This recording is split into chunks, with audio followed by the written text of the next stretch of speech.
warahmatullahi wabarakatuh. Perkenalkan, saya Putri Alifa Mawaddah, dokter muda yang saat ini sedang menjalani kepanitiaan klinik media di Departemen Anestesiologi dan Terapi Intensif FK Uned RSUP Sanglah Denpasar. Pada video kali ini, saya akan sedikit mencoba menjelaskan mengenai terapi oksigen. Nah, pertama sekali perlu diketahui apa itu terapi oksigen.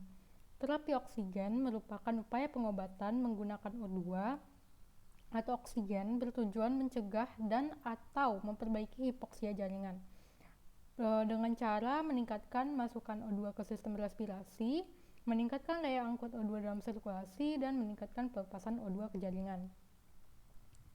Nah, untuk timeline singkatnya saja, pada oksigen pertama kali diisolasi oleh seseorang bernama Joseph Priestley, dan pada tahun 1794 O2 mulai digunakan sebagai obat yang dipelopori oleh Thomas Beddoes, dan tahun 1868 oksigen digunakan dalam anestesia oleh E. W. Andrews MD.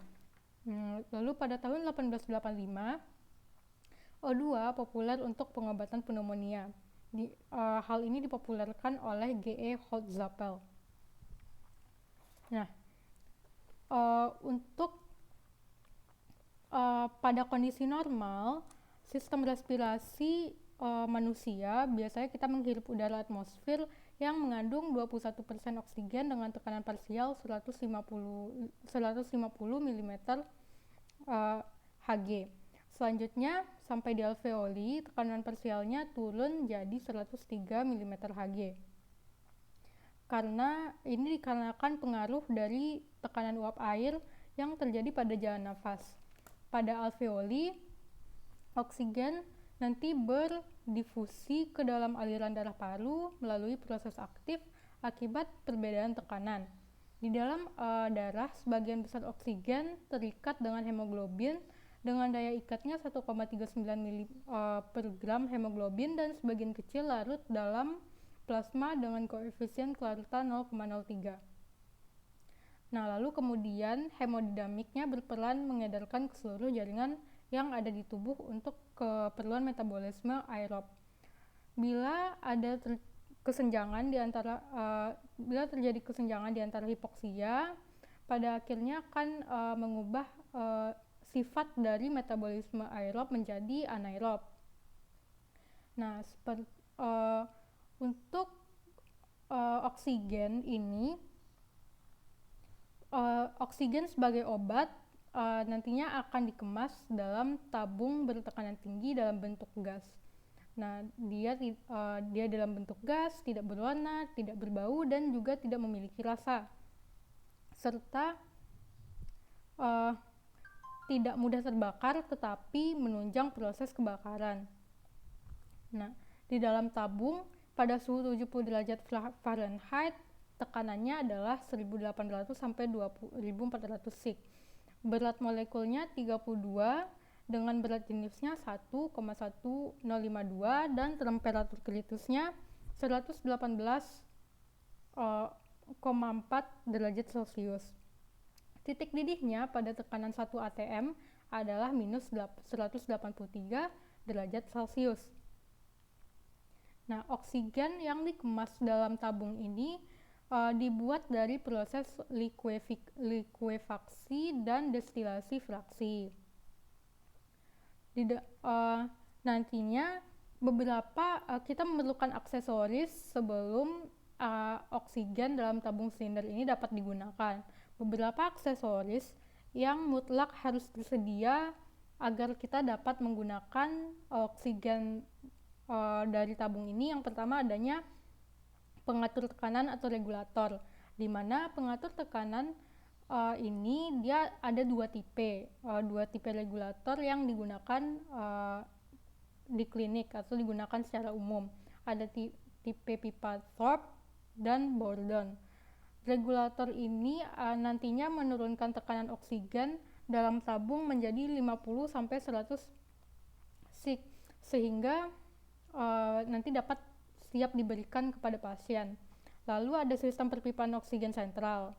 Nah, fasilitas ini umumnya tersedia di instalasi bedah sentral, rawat darurat, dan rawat intensif. Sementara untuk bangsal atau ruangan biasanya digunakan oksigen tabung silinder atau yang portable. Lalu ada yang ketiga, ada meter aliran. Untuk meter aliran,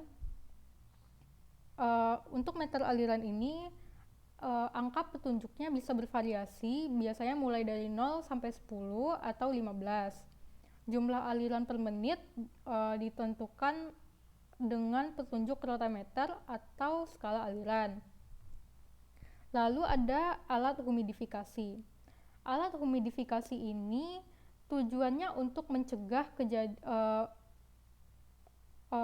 oksigen masuk secara kering, karena oksigen yang keluar dari tabung silinder itu kan biasanya dia sifatnya kering dan dapat menimbulkan dehidrasi. Jadi untuk mencegah hal tersebut kita memerlukan alat humidifikasi.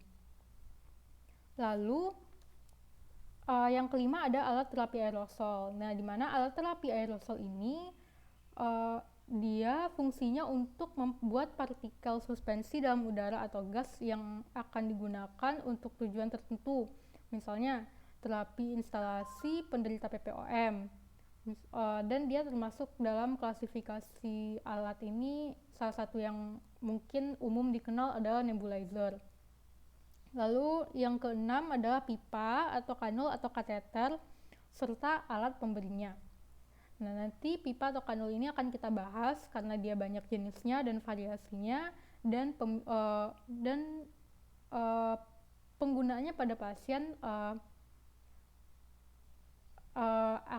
nanti ada indikasinya.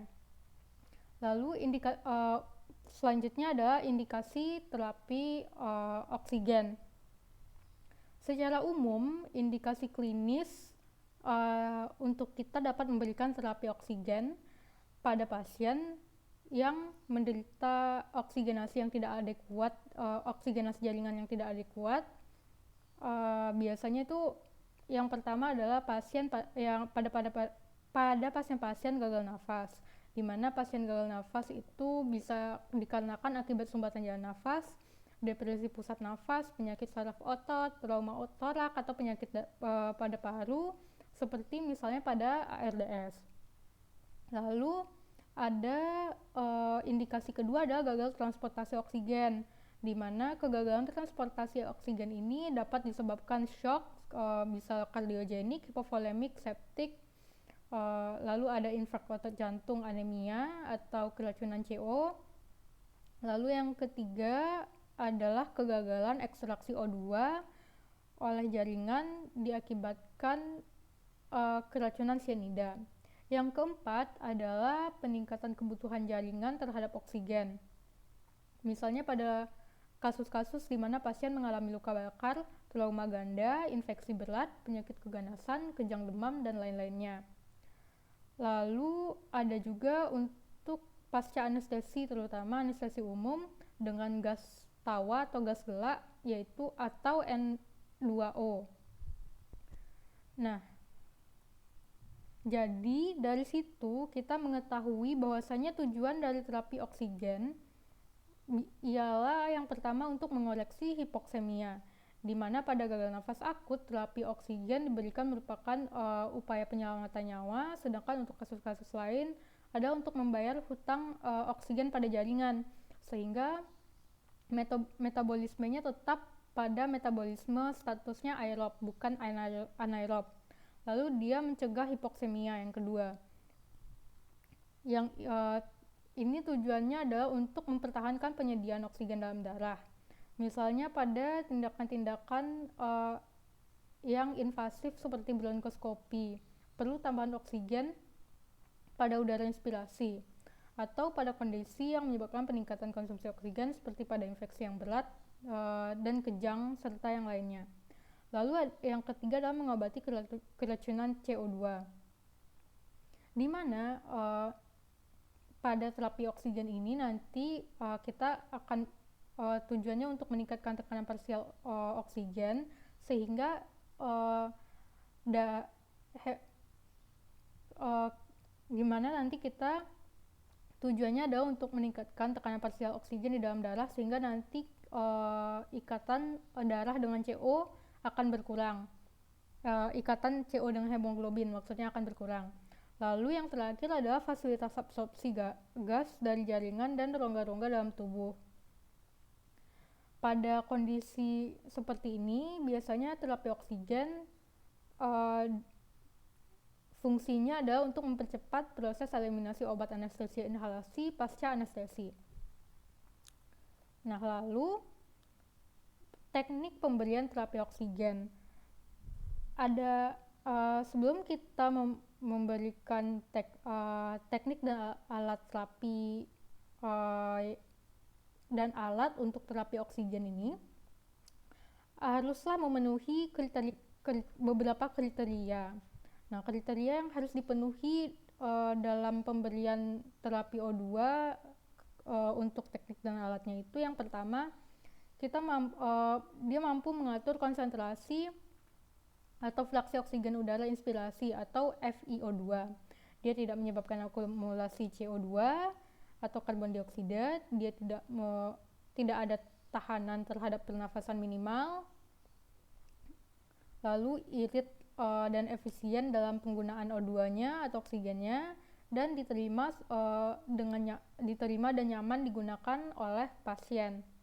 Nah, berdasarkan kriteria tersebut, maka alat terapi O2 dapat digolongkan menjadi sistem fixed performance yang terdiri dari aliran tinggi dan aliran rendah. Nah, di mana fraksi oksigen pada sistem fixed performance ini tergantung pada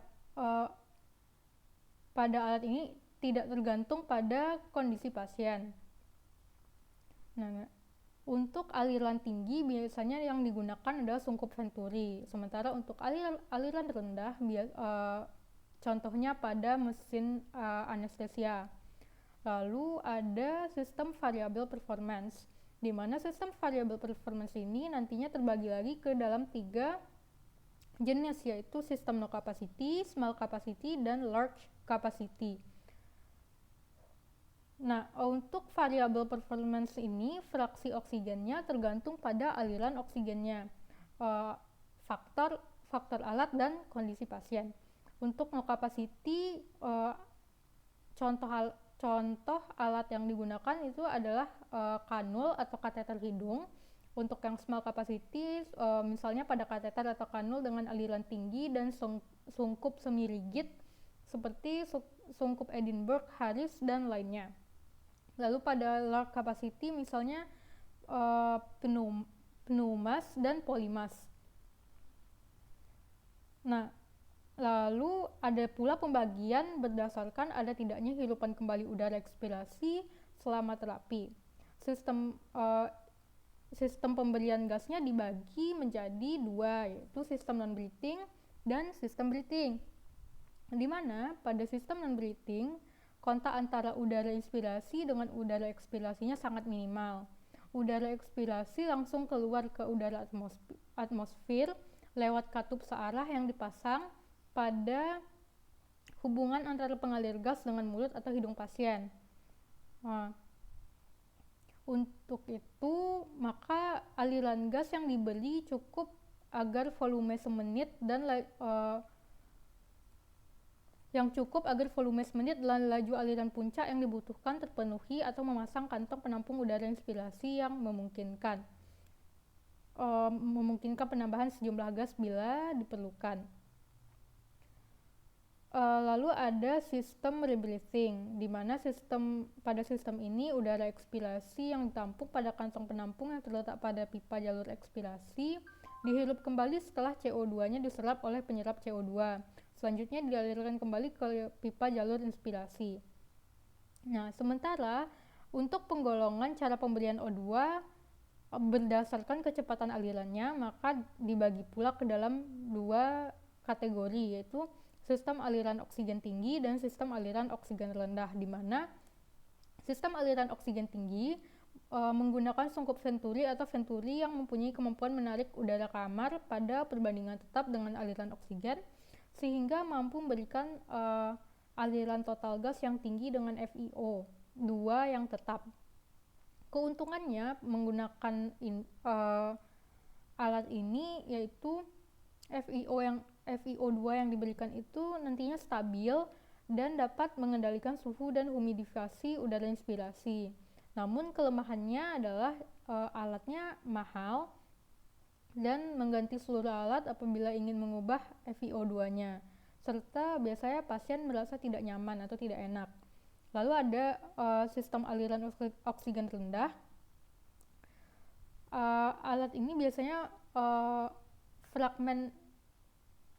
fraksi oksigen udara inspirasi atau FiO2 yang diberikan itu kisarannya antara 21% hingga 90%, tergantung dari aliran gas oksigen dan tambahan aksesoris seperti kantong penampung.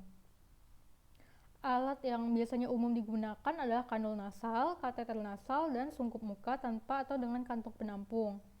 Alat ini biasanya digunakan pada pasien-pasien dengan kondisi yang stabil dan volume tidalnya berkisar antara 300-700 ml pada dewasa dan pola nafasnya teratur. Nah, ini contohnya untuk alat-alat yang digunakan di klinik untuk terapi oksigen. Yang pertama ada nasal kanul. Seperti yang kita ketahui tadi, fraksi oksigennya atau FiO2-nya yang dapat diberikan untuk kecepatan aliran 1 liter per menit, maka dia antara 21-24%. Untuk kecepatan aliran 2 liter per menit, maka dia yang dapat diberikan FiO2-nya 25-28%. Pada kecepatan 3 liter per menit, maka FiO2-nya yang dapat diberikan 29-32%. Pada kecepatan 4 liter per menit, FiO2-nya 33-36%. Pada kecepatan aliran 5 liter per menit, FiO2-nya 37-40%. Dan pada kecepatan 6 liter per menit, FiO2-nya 41-44%. Nah, lalu ada nasal kateter atau kateter nasal, di mana alat ini umumnya penggunaannya mirip dengan kanul nasal. Dia juga sederhana dan murah serta mudah dalam pemakaian dan tersedia dalam berbagai ukuran. Untuk ukurannya itu sendiri disesuaikan dengan usia dan jenis kelamin penggunanya.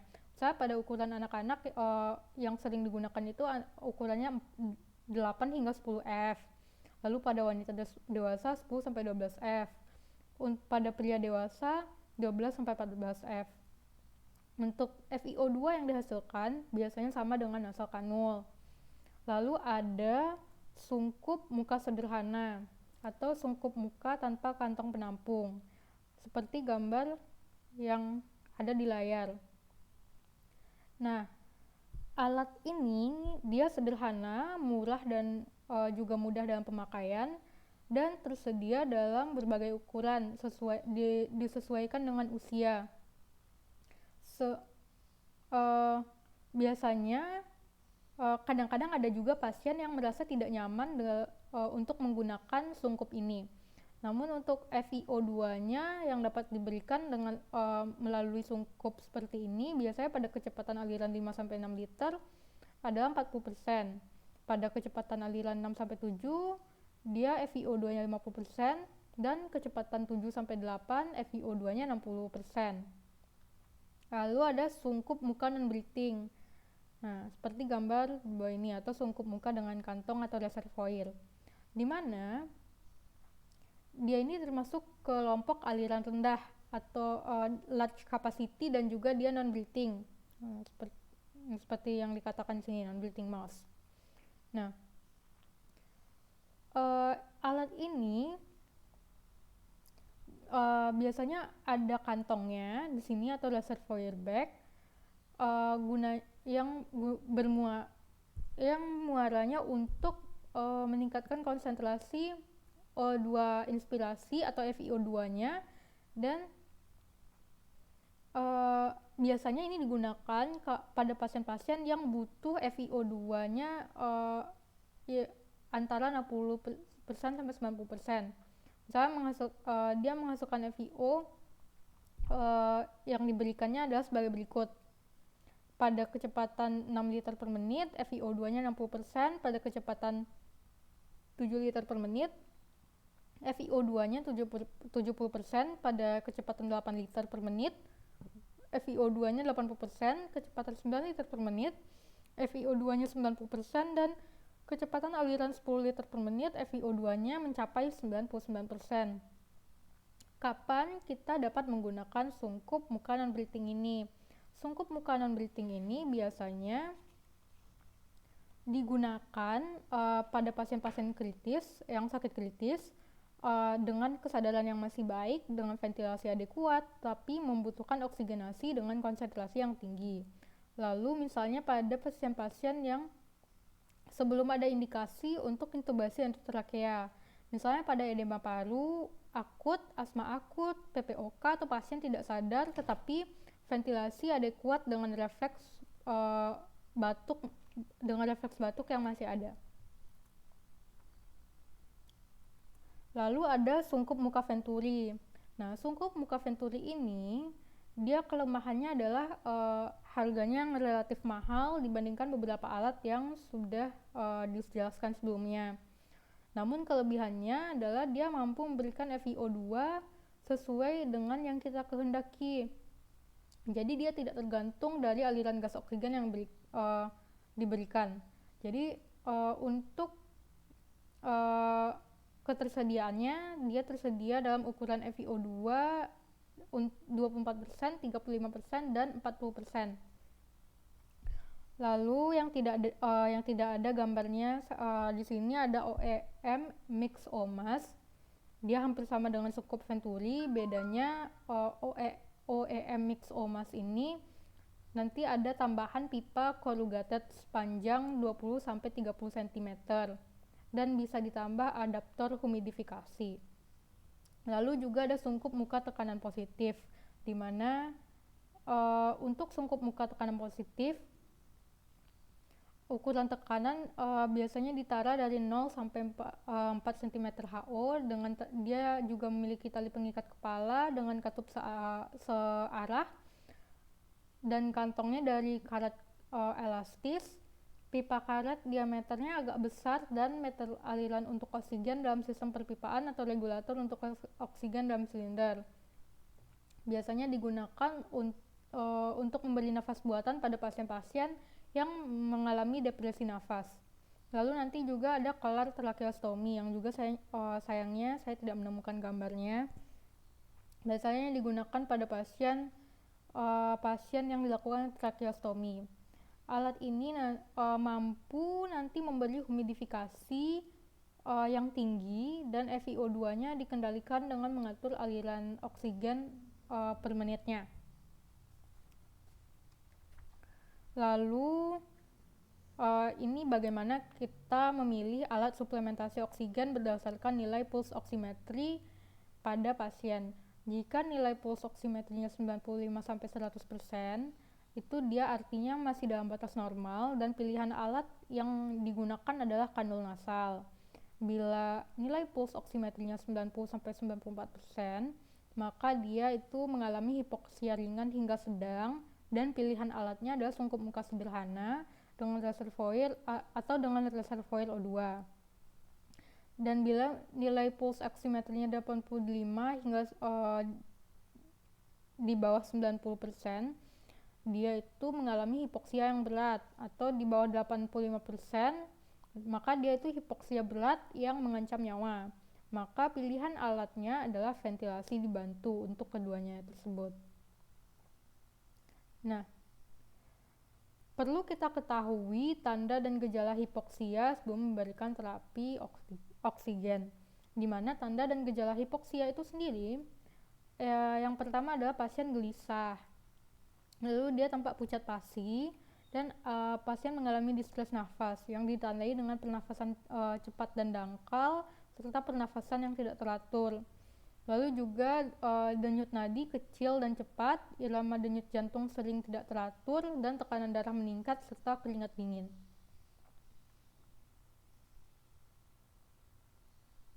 Nah, bagaimana kita memberikan terapi O2. Maka untuk memberikan terapi oksigen ini kita harus mengikuti pedoman yang telah ditetapkan.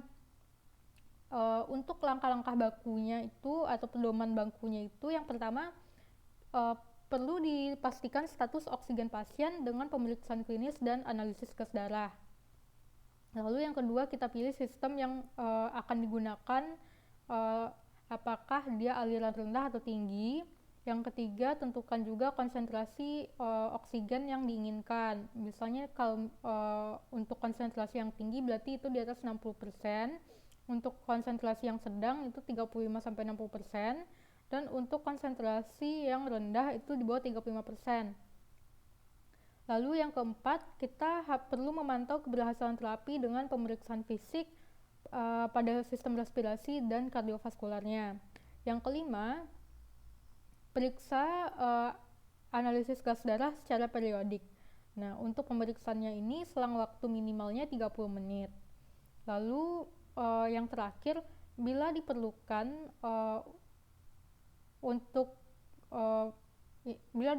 maka cara pemberian terapi oksigen dapat dirubah untuk untuk hasil yang maksimal. Nah, lalu kita lanjut ke efek samping terapi O2. Sama seperti obat-obat lainnya, tentunya terapi oksigen ini memiliki efek samping juga. Nah, untuk beberapa efek samping yang mungkin itu untuk di sistem respirasi ada depresi nafas, lalu ada keracunan oksigen dan nyeri substernal. Depresi nafas terjadi pada pasien-pasien yang menderita PPOM, biasanya dengan hipoksia dan hiperkarbia kronik. Dikarenakan kendali pusat nafas pada penderita PPOM ini bukan oleh kondisi hiperkarbi seperti pada keadaan normal, tetapi oleh kondisi hipoksia, sehingga bila kadar oksigen dalam darah meningkat malah akan menimbulkan depresi nafas. Jadi pada penderita PPOM biasanya terapi oksigen yang dianjurkan dilakukan dengan sistem aliran rendah atau pemberiannya secara intermiten. Nah, lalu ada keracunan oksigen. Keracunan oksigen biasanya dikarenakan pemberian oksigen dengan konsentrasi yang tinggi, yaitu di atas 60% dalam jangka waktu yang lama, sehingga timbul perubahan-perubahan pada paru dalam bentuk kongesti paru, lalu ada penebalan membran alveoli, edema, konsolidasi dan atelektasis. Nah, lalu juga nyeri substernal, di mana nyeri substernal ini biasanya terjadi dikarenakan ada iritasi pada trakea sehingga menimbulkan trakeitis. Hal ini terjadi pada pemberian oksigen konsentrasi tinggi, dan biasanya keluhannya lebih hebat lagi bila oksigen yang diberikan kering tanpa humidifikasi terlebih dahulu. Lalu ada untuk efek samping di sistem saraf pusat, biasanya dikarenakan konsentrasi yang tinggi maka akan terjadi parestesia dan nyeri pada sendi. Sementara pada sistem visual atau pada mata, biasanya akan terjadi kerusakan pada retina karena proliferasi pembuluh darah disertai perdarahan dan fibrosis. Ini biasanya terjadi pada bayi-bayi yang baru lahir, terlebih lagi kalau bayinya lahir secara prematur. Kondisi ini disebut sebagai retrolental fibroplasia. Ya, sekian penjelasan dari saya. Bila ada kesalahan dalam pemberian materi ini atau bila ada kekurangan, saya mohon maaf sebelumnya. Semoga ilmu yang saya sampaikan bermanfaat. Sampai jumpa di video lain waktu.